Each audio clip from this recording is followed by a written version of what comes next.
Padre Fábio, o senhor pode me explicar a respeito das pessoas que rezam diante de imagens?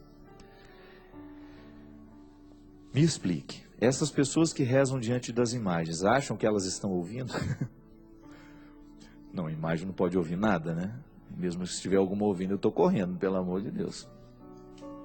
É igual a imagem que chora, a imagem que é isso, a imagem que é aquilo. Eu, com toda sinceridade, eu respeito, mas eu não vou atrás dessas coisas e tenho muito respeito por quem crê. Agora, um dado de fé: imagem não escuta nada. Imagem não pode nada. Porque se pudesse, nós estaríamos no mundo da idolatria. Se você acredita que uma imagem tem poder de alguma coisa, de fazer um milagre na sua vida, isso se chama idolatria. É a mesma forma que você acreditar que a foto da sua mãe tem um poder além do de uma foto. Não. Uma foto e uma imagem possuem o mesmo valor. Me recordam alguém que eu admiro.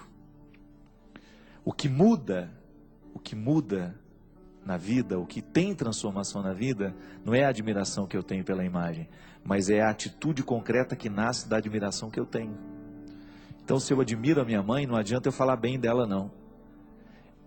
Isso não vai nem deixá-la muito feliz se ela sabe se eu tenho um comportamento totalmente diferente daquilo que eu digo. É a minha atitude de ver o valor que a minha mãe tem e eu trago para a minha vida. Aí muda o meu jeito de ser.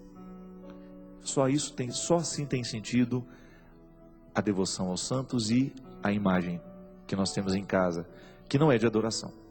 Para mim, volto a dizer, se eu tenho um Cristo, uma imagem de Nossa Senhora segurando Jesus, essa imagem é barro. Essa imagem não tem nenhum poder senão me recordar o valor dessa cena.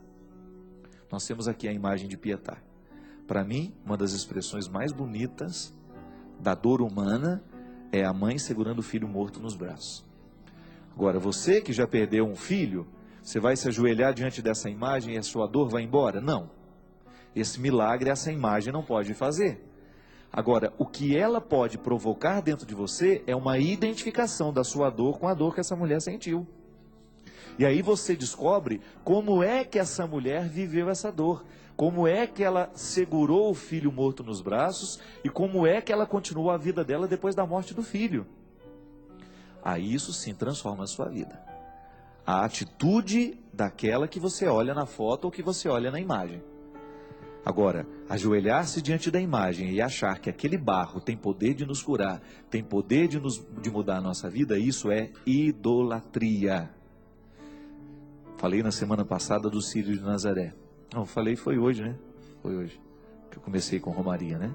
O Círio de Nazaré. Aquela pequena imagem que passa na berlinda pelas ruas de Belém, ela não faz milagre algum. Agora, a Virgem de Nazaré, essa pode fazer um grande milagre na nossa vida se nós vivermos como ela. Porque, até fiz uma música nova para o Círio em que eu falo, quem anda nos seus passos não se perde de Jesus. Porque o bonito da Virgem de Nazaré é que ela está levando o menino Jesus no colo. Eu vou atrás dela é por causa do menino que está no colo dela. Não é por ela só não. O que faz a multidão caminhar em torno daquela berlinda, engana-se quem pensa que é a imagem grande. É a pequenininha que está no colo. Nossa Senhora só é o que é porque ela tem o filho nos braços. Ela nos oferece o Cristo. Só por isso nós estamos atrás da procissão, porque eu quero o Cristo que ela anuncia. Agora, pensar que aquela imagem tem poder de fazer milagre na minha vida, na sua vida, isso é idolatria. E nós não ensinamos isso, a igreja não ensina isso. Ensina que entre a imagem e a minha vida pode haver uma ponte. Aquilo que ela me lembra, tanto é que ela pode ser mudada. Pode ser um esse ano, pode ser outro o ano que vem. Pode ser outra do outro, sabe? Mesmo que seja a imagem da manifestação miraculosa de Deus. Não importa. Ela é apenas um sinal, é uma matéria temporária. Quando aquele pastor chutou a imagem de Nossa Senhora Aparecida, houve uma manifestação pública, né? As pessoas indignadas com o gesto do pastor. Eu não vou julgar o gesto dele, mesmo porque já fizeram muito isso. Eu só vou dar um significado daquilo. Na época que aconteceu para mim, primeira coisa que me veio. Ele tentou ensinar um valor através de um gesto grosseiro. Ele tentou ensinar uma verdade a partir de um gesto grosseiro. Ele estava tentando dizer, o gesso não muda a vida de ninguém. Mas ele não precisava ter chutado a imagem para poder demonstrar que o gesso não tem poder de transformar. Da mesma forma como é grosseiro eu chegar na sua casa e rasgar a foto das pessoas que você ama. O que eu tenho e que posso é ensinar como padre, ele como pastor, que as realidades materiais, elas estão aí apenas para estabelecer pontes. Elas não são o definitivo, gente. Mesmo que se a minha fé estiver numa imagem, no dia que ela quebra, a fé quebra junto com ela. Ou no dia que essa imagem for roubada, roubam a minha fé também? Não. Igual aquele atentado que houve um ano retrasado lá em Belém do Pará. Jogaram uma pedra em cima da imagem e quebraram a imagem. Danificaram a imagem de Nossa Senhora de Nazaré. Isso não danifica a fé do povo, apenas agride. Agride a sensibilidade de um povo que crê. Mas não pode abalar a minha fé. É como se então hoje descobrissem o corpo de Jesus. Se descobrissem o corpo de Jesus, os ossos de Jesus, isso mudaria a nossa crença a respeito da ressurreição? Absolutamente nada. Porque como foi a ressurreição não importa. A maneira como a ressurreição se estabeleceu a mim não importa.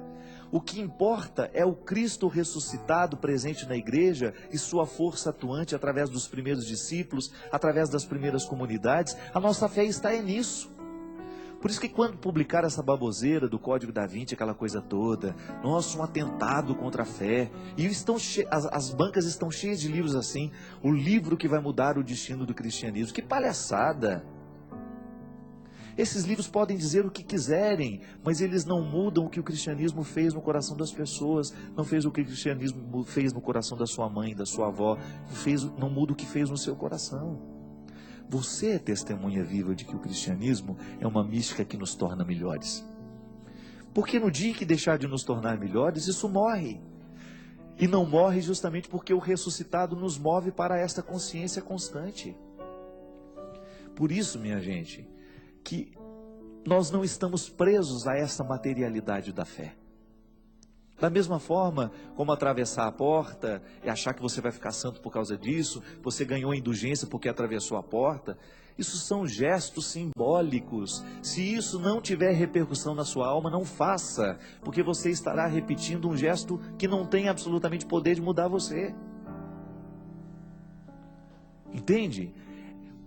O que você precisa buscar verdadeiramente é o que está por trás das palavras. Igual muita gente acha que a Bíblia é a palavra de Deus, ela é sagrada, mas o livro, não. O livro isso é transitório. Ele pode acabar hoje, de repente você ganha um outro novo, isso é relativo. A sacralidade, então de repente aqui dentro desse livro tem muita coisa preciosa que você considera precioso. Tudo bem. Mas não é essa matéria que é preciosa, é o que está nele. E o que está nele, eu lhe confesso, não é página, não é papel, não, é minha vida, é a vida de quem eu escutei. A Sagrada Escritura é a mesma coisa, extrapola a materialidade, é mais do que papel, é mais do que folha. Mas é isso que está aí gravado no seu coração, isso sim é sagrado. E às vezes, minha gente, nós caímos num processo religioso tão infértil, porque nós nos prendemos na materialidade das coisas. A gente acha que fé é isso, e fé é o contrário. Igual outro dia, estava assistindo um vídeo de Joseph Campbell, um dos maiores especialistas de mitologia no mundo. Ele estava dizendo assim, ele perguntou a um padre: Padre, o senhor tem provas concretas da fé que o senhor professa? Aí o Joseph Campbell não esperou nem o padre responder. Padre, não fique conflituado com a minha pergunta, porque se o senhor tiver provas concretas da sua fé, então não é fé mais. Nós não temos provas concretas de nada, mas nem por isso a nossa religião está suscetível aos livros novos que saem, às conversas novas que saem por aí. Cada tempo sairá uma coisa. Porque se você for colocado diante do tribunal, vamos começar a partir de você. E o juiz vai dizer assim: olha, eu quero que você me dê uma prova concreta de que você ame o seu filho. Você não vai saber fazer absolutamente nada. Sabe por quê? Amor extrapola a materialidade. O presente, por exemplo, é um bem material. Você ama alguém, você grava um CDzinho, coloca músicas que você gosta, você escreve um bilhetinho carinhoso e você entrega àquela pessoa. Isto é uma materialidade tentando significar o que não é material. Mas não é assim que você dá provas de quem você ama, mesmo porque isso pode passar pela falsidade. Você pode muito bem ir numa festa de aniversário e levar um presente por obrigação, só para não ficar feio. Quantas vezes vai, tem que levar, né? Fazer o quê? Quando na verdade, o presente que verdadeiramente agrada a gente é o que não é material e que no dia a dia você recebe do outro. Aquele olhar de felicidade quando te encontrou, aquele abraço carinhoso, aquela mensagenzinha no celular dizendo que está com saudade de você. São coisas simples que você percebe, mesmo que não haja materialidade. Você não tem como dar provas concretas de que você ama alguém. Isso é muito difícil, é quase uma ingratidão. É quase um desaforo você ser colocado nessa parede. Olha, me dê prova de que você me ama. Isso não existe. E só os imaturos pedem prova de amor, né? Os inseguros. Eu quero que você prove que você me ama. Pelo amor de Deus, eu não tenho como provar nada. Se eu não for competente o suficiente para fazer você sentir que eu te amo, então eu realmente não amo. Eu assumo a minha incompetência. Eu não tenho como lhe provar absolutamente nada. Agora, se o meu jeito de viver não é o suficiente para você entender que eu te amo, então eu não tenho o que fazer, eu não tenho o que falar. Esse é o contexto da fé. Quando você não tem o que oferecer materialmente, mas você está ligado de outra forma.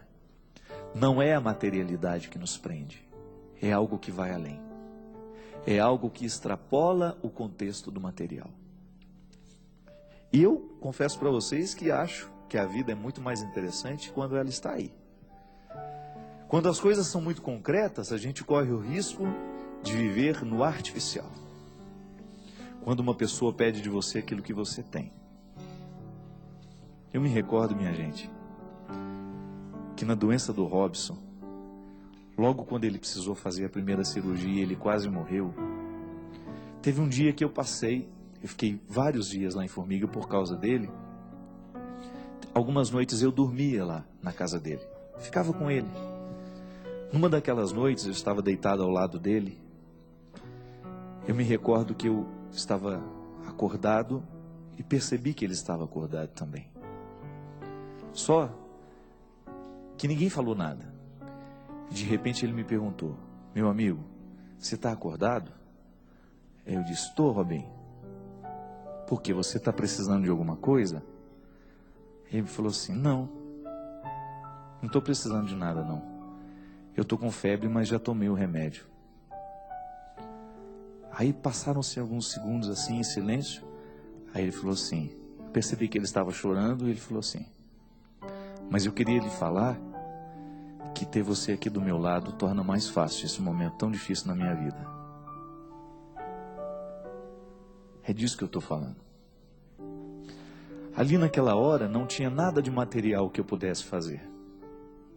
Não tinha um remédio que eu pudesse pegar, não tinha um copo de água que eu pudesse dar, nada. Ele não pedia da minha matéria. Ele apenas agradecia a minha imaterialidade. Porque é mais do que estar um corpo ao lado. Você pode muito bem ter um enfermeiro e não ter a mesma sensação. Não é material, não é o corpo, mas é aquilo que você significa. É aquilo que extrapola o limite do seu gesto. Isso, minha gente, é o contexto da ressurreição, é o contexto da fé, é o contexto da continuidade do Cristo na história. Assim como eu pude ser na doença do meu amigo um bem imaterial, nós também podemos ser na vida dos outros. E esta é a oração mais bonita que nós podemos fazer. Quando você descobre porque você extrapolou o limite da materialidade e que você se tornou um bem que não é material. Porque os outros a gente compra, mas amor, amizade, fidelidade, carinho, isso a gente só recebe à medida em que a gente conquista. E a conquista do que não é material, essa não adianta a gente trabalhar, não. A gente só precisa viver bem. E nem há cartões de créditos que nos dê a possibilidade de comprar. Quem conquistou, conquistou. Eu desejo que você conquiste e que você ofereça a tantos que precisam de você. Derrame sobre o seu coração a bênção do Deus Todo-Poderoso. Ele que é Pai, Filho e Espírito Santo. Amém.